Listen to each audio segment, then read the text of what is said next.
ClueCon Weekly, the FreeSWITCH community's official web show. Tune in every week for updates in the FreeSWITCH project, interesting presentations, and interact with members of the FreeSWITCH community. ClueCon Weekly is brought to you by FreeSWITCH Solutions, the officially endorsed consulting firm of the FreeSWITCH project. FreeSWITCH Solutions solves problems so you can focus on your business. Visit FreeSWITCH.com for more information. The ClueCon WebRTC and Telephony Developers Conference. ClueCon is held every August in the Windy City, Chicago, Illinois. Meet the developers of all your favorite open source telephony projects, make the connections you need to meet your business goals, and see the latest and greatest technology in WebRTC and telephony. Visit ClueCon.com for more details.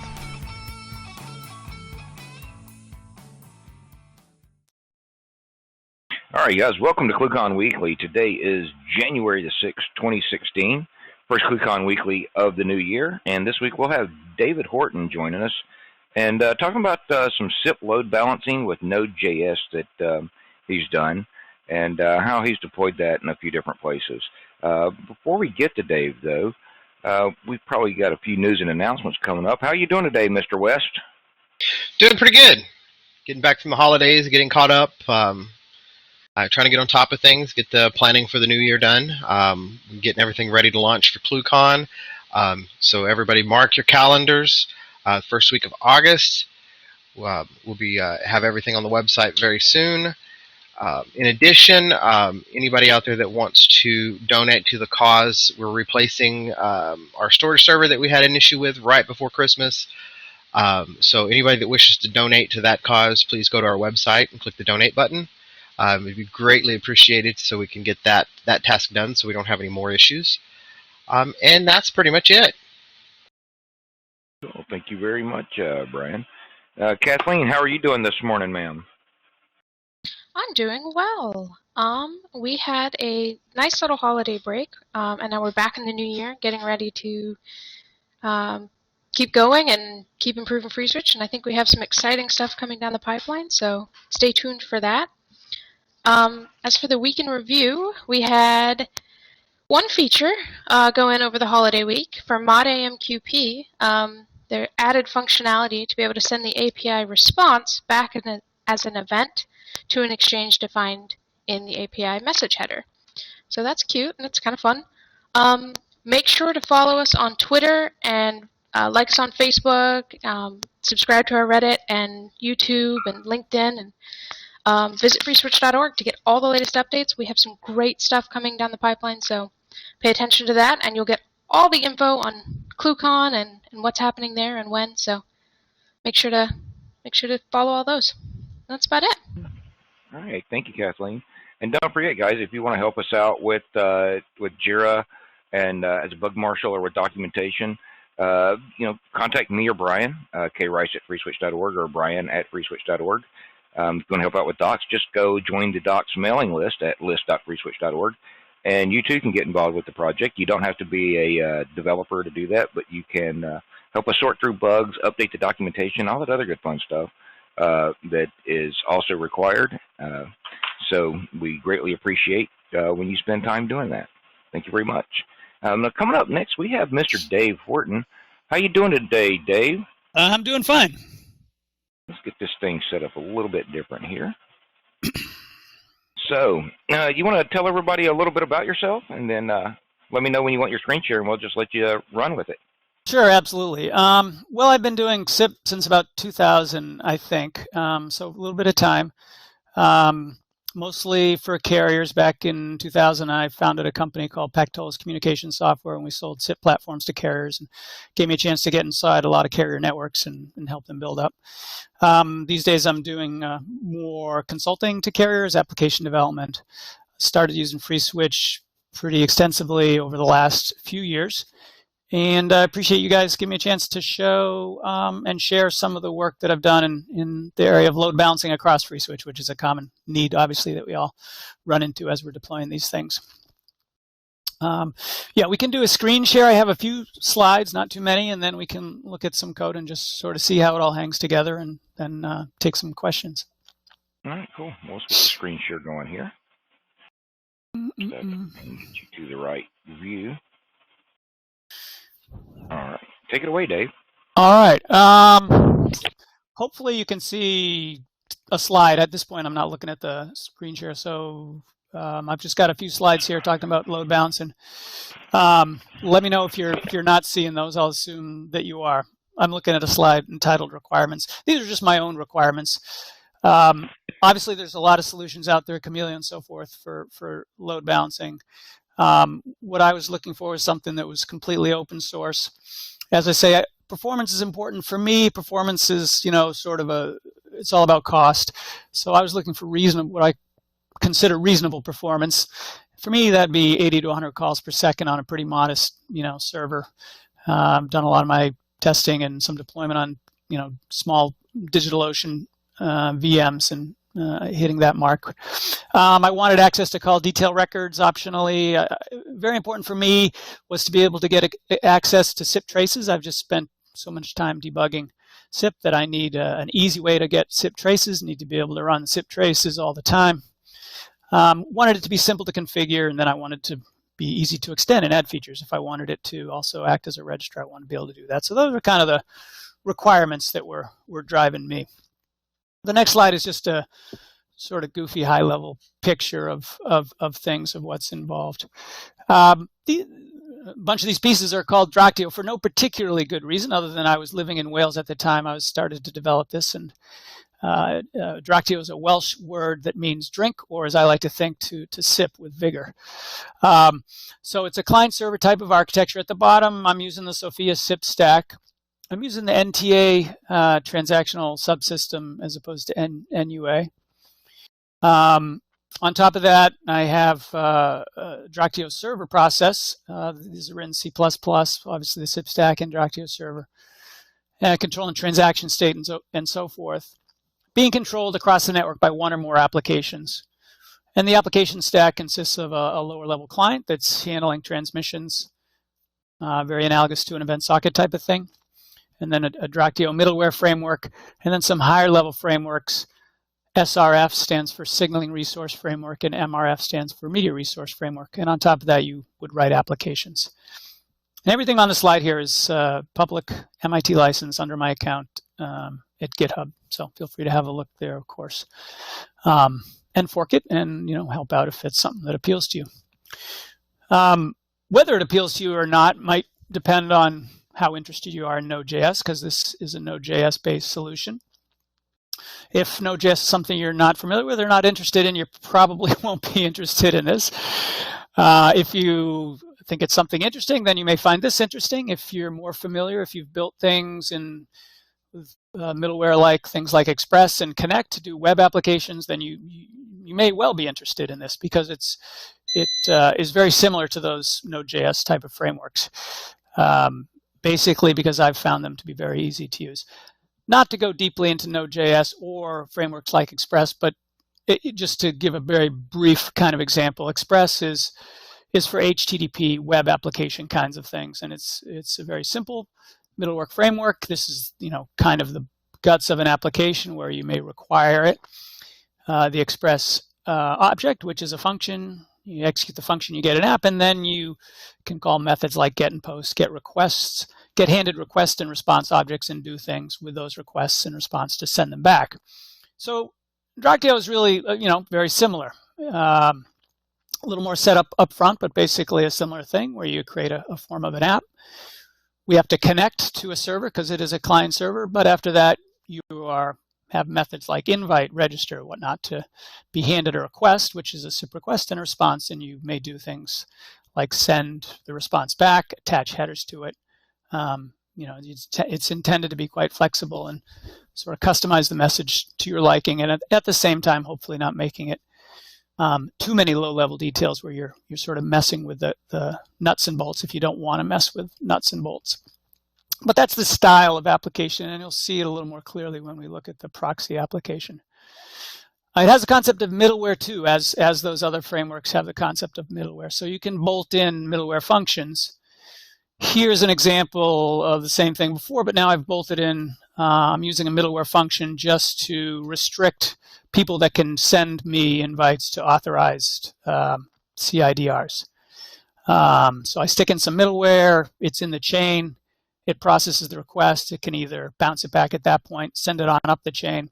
If I get into my invite method, then I know I've got, all the middleware has been executed, I know I've got an authorized source. So again, middleware, just a common Node.js concept that applies pretty well to SIP stuff.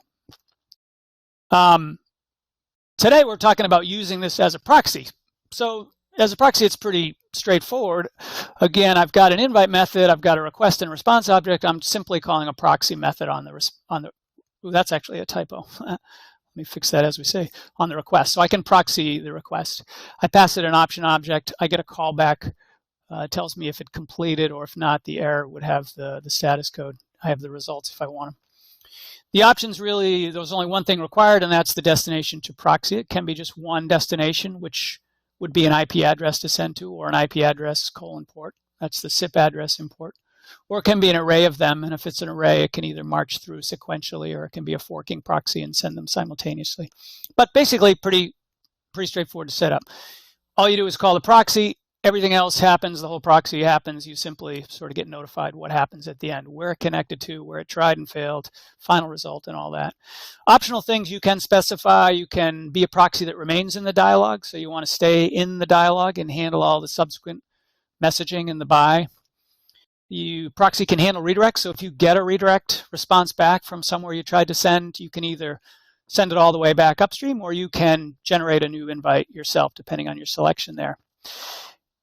Forking, as I mentioned, if you do provide an array of destinations, you can either have them sort of attacked in sequential or simultaneous order.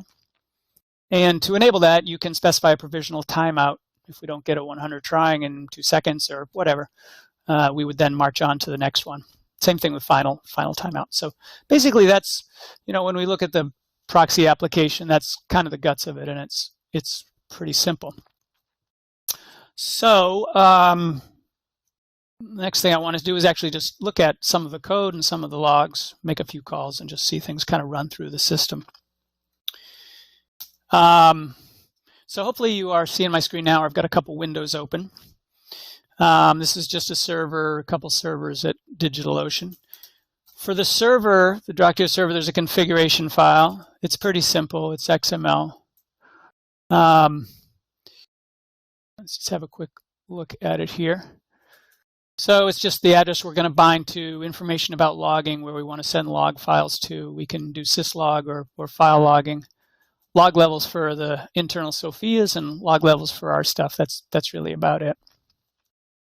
Based on that, we then get a log file that's written, and that log file will have all of the SIP traces. So you'll see all the messages going through. You'll be able to troubleshoot and so forth. Let's have a look at an application. In this case, the proxy application. This is the main app.js. If you're again, here's where this either is going to make no sense to you or be semi-interesting, depending on whether you're familiar or have some experience with Node.js. So this is the basic, the main file of the application. It's a pretty basic setup. I'm just connecting. I'm creating my application, creating an instance of the signaling resource framework. I'm connecting to the server. I've got some middleware that I'm bolting in, and then I'm just requiring in all my routes, if you will. If we go over here to the proxy, this is the sort of main route. It's got some functions in here. Now this proxy, I just do round robining. I'm not doing anything special with load balancing. It would be pretty easy to add. I just haven't had a need to at the moment. But this callback function proxy is the one that is going to get called. Every time I get an invite, this function gets called. All I'm doing is going to see which servers are online, which FreeSWITCH servers are online, and then I'm arranging them into an array, and then I'm just calling request.proxy, and I'm done. If there's an error, I'm putting that out. But otherwise, that's it. And that's pretty much all there is to it. This matter of detecting if servers are up or down, I'm connecting to the event socket on the FreeSWITCH servers. Actually, I should go look at the config file. There's a config file that drives all this, and you can use this as sort of a canned application and just change the config file. or you can make changes. For instance, maybe you do want to do load balancing, and you could, you did want to do a different form of load balancing, you could add that in. But in any case, the config file has got, actually this config file is not, let me go look at the one that's actually running. I've got 3 FreeSWITCH servers. That I'm proxying to. So I just have information such as the Dracula server itself, where it is, how I connect to it. And then I've got targets. These are the servers that I want to proxy to. And I just specify the address, the event socket port, the secret, the SIP profile. So when I send things there, in this case, I'm sending them to the external SIP profile. So it will connect and find out what the SIP port is and so forth. I don't need to put that in. So in this case, I've just got three FreeSWITCH servers I'm going to distribute across. And I've got one, as it turns out, one subnet that I'll accept incoming invites from. And then to run my application, I simply just started. So Node.js app, I'm connecting. And I can see that all 3 FreeSWITCH servers are online. And every so often, I'll get a message, about the status of the FreeSWITCH servers, number of calls, and so forth. So that's basically the setup. Let me just run a few calls through so we can see some calls going through the log. Number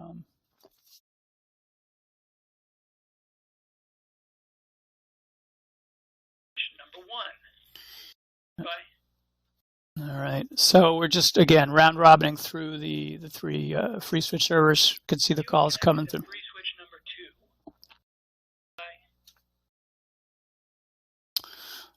2. And so forth.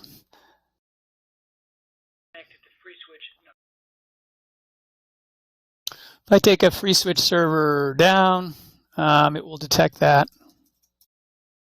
Just log on to onto one of them and take it down. I can see up here, it knows it's gone offline and it's kind of gone into reconnect mode. It'll try to reconnect. It'll back off to a certain amount of time. So at this point, having taken FreeSWITCH 2 offline, I'd be just sending calls to 1 and 3. If I bring it back online, then we'll see that it will reconnect. And it can start sending calls back to those guys. Let's see, it went online and so forth. So that's basically it. This application is, as I say, it's up on GitHub. It's got a page up there. There's a little bit of documentation on it to kind of get you started on if you're interested in making any changes. But the source code itself is up there. The second thing that I mentioned I was interested in with my work was being able to make it easy to extend. And I mentioned, for instance, as a registrar. So just to give you an example of what a registrar app would look like, I've also got a registrar app running up here as well over here. And my phone is registering to it. So again, it's just a Node.js app connecting to the client, handling these register messages that are coming in from my phone. Again, very similar. The neat thing here is that I can actually reuse things like Passport and the digest authentication that's done there. So here, eventually we come down to doing a register to handle register messages, but I'm installing some middleware first. So I'm going to use Passport to do the digest authentication and the challenges. We don't have the kind of URI conditional, sort of like Express, but instead, the type of, you can apply middleware to a type of method. So here for a register, I've got some middleware that's going to parse the contact header into the fields that I want, and I've got some other Passport middleware that's going to do the digest authentication. As part of that, I choose a strategy, the digest strategy. And that just means I have a callback that'll get called with the username that came in the www authorization header or whatnot. And I can then look it up here. I've got a kind of a dummy lookup, and I'm just, having a simple list of users. Typically, this would be in a database. But basically, all that's taken care of for me by Passport. I don't have to do any of the different kind of munging of the hex stuff or anything like that. By the time this gets called, by virtue of that middleware, I know I've got an authenticated request. It's been challenged with a 401. The username and encrypted response have come in. They've been validated by me in the middleware, and now I know that this is a valid client. I can then I can check to see if he wants to register or unregister. In this case, if he's registering, I'm knocking his expiration down to 45 seconds and just sending OK. So it's a very simple, dumb registrar, but you can kind of see how it's pretty easy to build that kind of thing. And over here, you can see that it's just every so often telling me that the phone is registering. So that's an example of doing a register. CDRs, I mentioned as well that I wanted to be able to get CDRs. So CDRs, another simple application that illustrates that.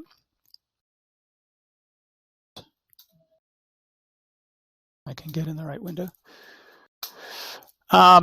Which if we have a look at here, CDRs, again, very simple app. I'm not doing anything with the CDRs, but basically the server will generate an attempt record, a start record, and a stop record for every call that hits it or that it generates, for every invite that it receives or that it generates.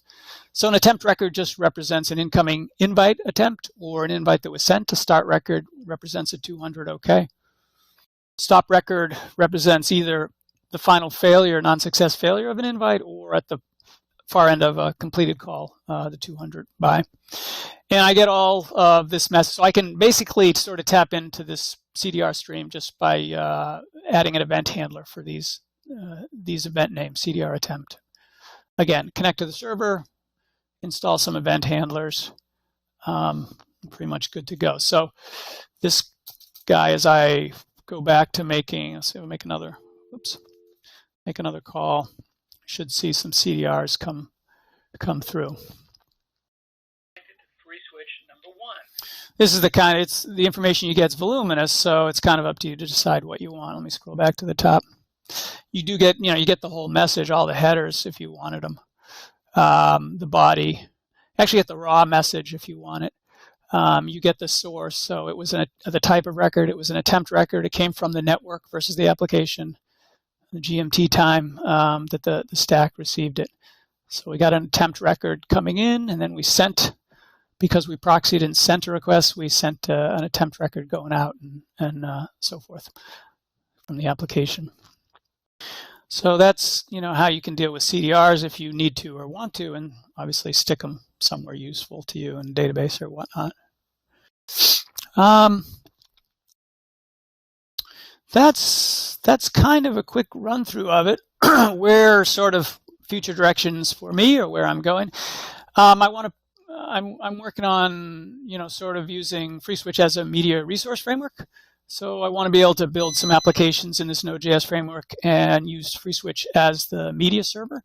So be able to create conferencing objects, endpoint objects that I connect to conferences and so forth.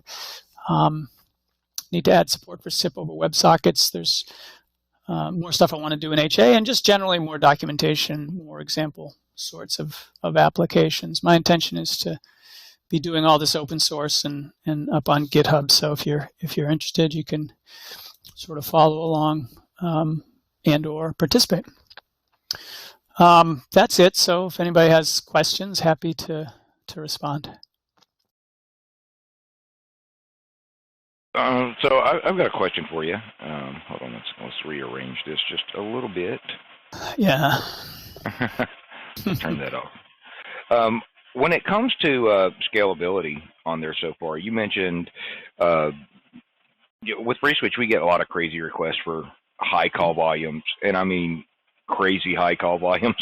Yeah. Somebody, I want to do 1 million calls a second. But you said you used the term a reasonable call volume at 80 to 100 calls per second. Yeah, I mean, can you speak to that just a little bit so that me and you both have a similar background in working with carriers, and so we try to explain that to people all the time. But I'd like for you to kind of address that because they don't get it seems. Yeah, no, I like to build horizontally scalable things, and I look at it this way: if a call hold time, is, I don't know, anywhere from 2 minutes to 6 minutes, and it has some value. It has some value. And then if you're able to accommodate on one server that you're leasing for, nuts, 100 incoming of those calls a second, that's a large number of calls. From a financial standpoint, as long as you can scale that horizontally, what's the big deal? I mean, 2 years ago, I built the system, a big part of the system that was handling all of the calls coming in for Obamacare. And we got to 24,000 simultaneous calls. It was a lot of calls. But, we don't need to do all that on one server. It's fine to have a bank of servers. So I feel like it's all, it all comes down to price performance to me. There's no need for everything to go through one server generally. If there is, it's kind of questionable why there is. Yeah. Well, I mean, they don't get that. I mean, once you reach, some multiple of 1,000 calls on a server, do you really want all those calls and all those, minutes on one server? Yeah. You don't want to take, if you got, like you said with your example there, 24,000 concurrent calls, you lose one server, you just lost everything and put all your, everybody depending on that, idle at that point. We did that on like 30 FreeSWITCH servers. It was great. I mean, it was, we could have done it. We probably could have done it on less, but if you're making money on it, which, you're going to be, if your application has any value, who cares? Right, but I mean, even if you lose, if you've got 30 servers, 24,000 calls, if you lose a server that's got calls up on it at that point, you're losing, a small fraction. You're losing a few hundred calls, not thousands of calls. Yeah, exactly. It's more of a blip, which is nice. Yeah. So I see a lot of the crazy requests for calls per second, but I don't, even in the carrier tier 1, I just don't see that sort of resonant, though it's not really the questions they're asking. They're asking about resiliency and things like that. Yeah, we see a lot. I mean, I used to work for Coppercom, and our switch that we sold into the carrier market there was rated at like 15 calls a second, something like that. And that was, old-fashioned hard iron switch that you dropped in, not a soft switch. Yeah. And there wasn't a need to make it go faster than that. I mean, maybe today with everything moving, in a different direction, but just the cost to do stuff like that is insane. It's not just dealing with the calls then, it's dealing with all the CDRs and all the ancillary stuff you have to deal with that really start becoming hard to do. So now to go a bit nutty on there, what's the hardest that you pushed the proxy software as far as using it, for instead of being reasonable, let's go insane and say, 1,000 calls per second. I haven't tried that. I mean, I've been running on I've been doing some load testing on fairly low end virtual machine, kind of like DigitalOcean, two CPU, 1 gig that I can, pay $10 a month. And it's, and I've tested it up to like 125 calls a second. I'd like to go higher and maybe stuff I can do, but it's not for me, it's not a huge priority at the moment. Right. Yeah, no, that makes sense. I mean, if you can get that many calls out of a $10 box, I mean, come on. Get 2 of them, guys. Come on. Yeah. Or get the $20 box and see what it'll do. Yeah. Yeah. Cool. So, the floor is open for questions for Dave. Anybody want to ask him any questions? Hop in here, hit 0 to unmute yourself if you're called in with SIP, or mouse over the video and you can hit the little microphone icon. If you don't want to unmute, you can ask here in the chat window, or on FreeSWITCH IRC channel, or on the HIP chat channel, guys. And while they're preparing their questions, how long have you been working on this project? On and off for about 2 years, so it's it's kind of a labor of love on the side, and of the sort of the day job. Yeah. Yeah. No. Well, back to the scalability thing. Have you run into? We all know, Node seems to typically is single-threaded for the applications. And have you run into any issues around that area? No, I've been pretty impressed with it. I mean, it is single-threaded, but it's in my architecture, there's the server and there can be many clients, so I can run many Node apps against it if I want. But what Node does have that has proven to be very good is sort of its asynchronous nature, and you do have to get used to this sort of callback mentality. But it works really well for SIP because there's a lot of downtime while it's sending messages out and doing this, that, and the other, and so it's very efficient about not blocking and not releasing that thread. So I've been impressed. I've been happy with its performance. All right, guys. And one other question. I noticed that you're using the Sophia SIP stack there. Are you using that just for message parsing and that kind of stuff, or are you using some other bits of it? Just the low-level message transport, parsing. As I said, primarily the NTA subsystem. I think in FreeSWITCH you guys use more the NUA for user agent. So I'm using kind of the lower level transactional NTA, and so it does things. It does things for me like timers on messages in some cases. Although when I built the proxy infrastructure, I decided to implement my own timers at a higher level. So not totally sure how I want to go forward with that, but yeah, I'm using it for that, for really the low-level SIP stack that's on, putting messages on the wire, bringing them out. Cool. All right, guys. Anybody else have any questions for Dave while he's here? All right. Well, cool, Dave. I want to say thanks for coming out. Is there anything else you want to get out there? Any other cool projects that you're working on? No. Just thanks to you guys for having me. And, Dave, how do you get to your GitHub site there? Well, it's you. On GitHub, my handle is just Dave Horton, all one word. So if you go to GitHub, Dave Horton. I thought I had. I meant to put some links in my presentation, but I forgot. But anyways, on GitHub, if you just search for repositories under Dave Horton. Okay. We'll put those in the. We'll put a link to the repo and into the video description on YouTube. Okay. So you guys can find it easily. And if Dave has any other links, for things, we can also include those there. So those will be in the YouTube video notes right below the video when you're there.